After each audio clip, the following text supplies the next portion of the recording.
লা তাযালু কদামা ইবনি আদম মিন ইনদা রাব্বিহি হাত্তা ইউসআলু আন 50।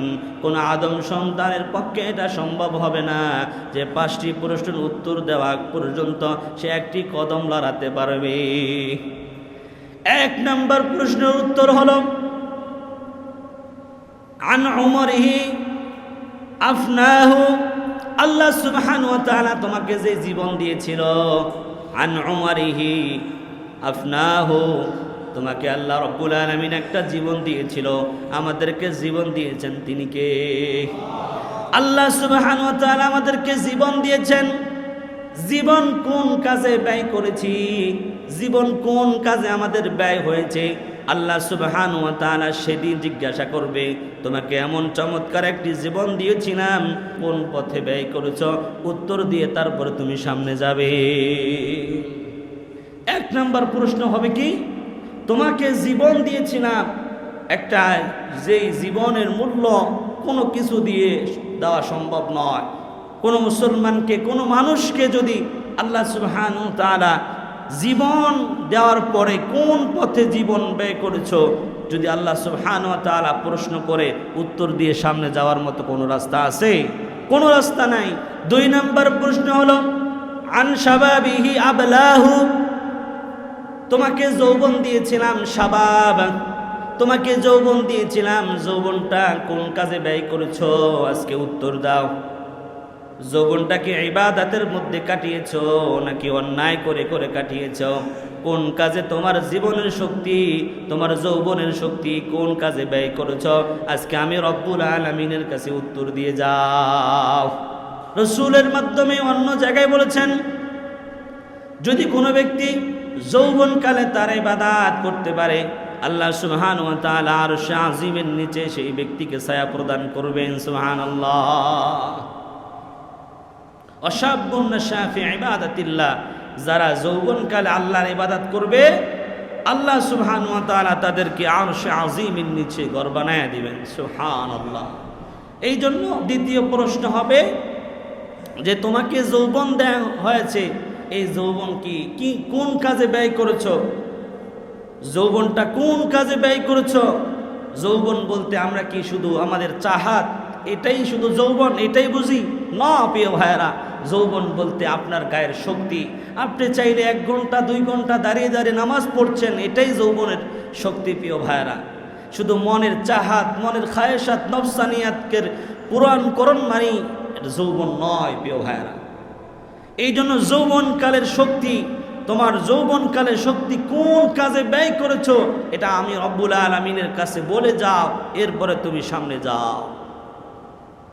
3 নাম্বার হলো কোন পথে আর্নিং করেছো, কোন পথে অন্বেষণ করেছো, তুমি আয় করেছো বলো। 3 নাম্বার হলো তুমি কোন পথে তোমার সম্পদ আয় করেছো। আবার এই 4 নাম্বার হলো তোমার সম্পদটা তুমি কোন পথে ব্যয় করেছো। আর্নিং কোন পথে করেছো, ব্যয় কোন পথে করেছো, উত্তর দিয়ে যাও।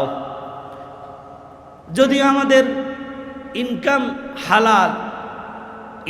হালাল, কিন্তু এই হালাল টাকা অনেক ক্ষেত্রে হারাম জায়গায় ব্যবহার হয় প্রিয় ভাইয়েরা, হারাম জায়গায় ব্যবহার হয়। আমি ধরে নিলাম ইনকাম হালাল, কিন্তু অনেক ক্ষেত্রে এই ইনকামের টাকাটা হারাম পথে ব্যবহার হয়। এই হালাল ইনকাম দিয়ে আমাদের সন্তানদেরকে আমরা খরচ দিচ্ছি, টাকা দিচ্ছি, তাকে কিছু করার জন্য, কিছু কেনার জন্য। এই আমাদের সন্তানেরা এই হালাল টাকা দিয়ে কি কিনবে? পতাকা কিনবে। আমাদের এই হালাল টাকা দিয়ে তারা জার্সি কিনবে, আছে না নাই? তাহলে এই আমাদের ইনকাম হালাল, আমরা হালাল পথে ইনকাম করেছি।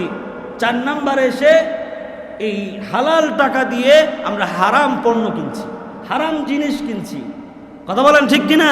তাহলে 4 নম্বর প্রশ্নে এসে মুসলমান আটকে যাবে যে ইনকাম হালাল ছিল, কিন্তু ব্যয় করার ক্ষেত্রে আমরা কি করে ফেলেছি? এরকম পতাকা কিনেছি, হ্যাঁ, জার্সি কিনেছি, আর অন্যান্য ইত্যাদি ভিনদেশি কাফের মুশরিকদের জিনিসকে আমরা ক্রয় করেছি। আমার বিল্ডিংটা হালাল, আমার বিল্ডিংয়ের দেয়ালটা হালাল, কিন্তু আমার বিল্ডিংয়ের মধ্যে আমার ফ্ল্যাটের মধ্যে আমার এই দেয়ালের মধ্যে বিশাল বড় একটা টিভি লাগায় রাখছি, আছে না নাই? বিশাল বড় একটা টিভি লাগায় রাখছি, যে টিভি দিয়ে আমি ফুটবল খেলা দেখছি। আমি কি করেছি? এই যে আমি আমার ইনকামের টাকা দিয়ে আমি হারাম জিনিস কিনে নিয়ে আসছি, কিনে নিয়ে আসছি, হারাম জিনিস কিনে নিয়ে আসছি, এটা দিয়ে আজকে খেলা দেখতেছি। তাহলে প্রতি মাসে আমি নেট বিল দিচ্ছি, কথাগুলো বোঝেন, এই মাথাগুলো উঁচা করেন। আপনার ইনকাম হালাল, কিন্তু আপনার এই হালাল টাকাটা টিভি কিনছেন, ডিশ বিল দিচ্ছেন, ইন্টারনেট বিল দিচ্ছেন, আর ইন্টারনেট বিল দিয়া ওই ইন্টারনেট দিয়ে আপনি কি দেখতেছেন? খেলা দেখতেছেন। তাহলে এই হাদিসের মধ্যে আপনি আটকে যাচ্ছেন যে আপনার ইনকাম হালাল, কিন্তু বিশাল বড় একটা দেয়াল কিনে আপনার বিল্ডিংয়ের দেয়ালকে আপনি হারাম করে দিচ্ছেন।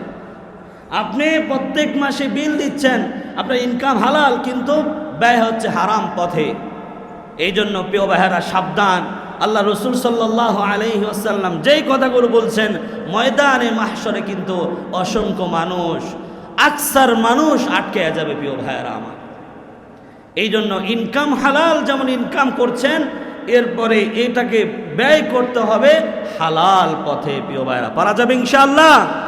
5 নাম্বার হলো ইলম অনুযায়ী, তুমি যে ইলম শিখেছো, তোমাকে আল্লাহ সুবহানাহু ওয়া তাআলা ইলম দিয়েছে, জ্ঞান দিয়েছে, সেই জ্ঞান অনুযায়ী কতটুকু আমল করেছো। এই 5টি প্রশ্নের উত্তর আদম সন্তানেরা দেওয়া আগ পর্যন্ত, একটি কদম পর্যন্ত তারা কিয়ামতের ময়দানে আগাতে পারবে না প্রিয় ভাইয়েরা।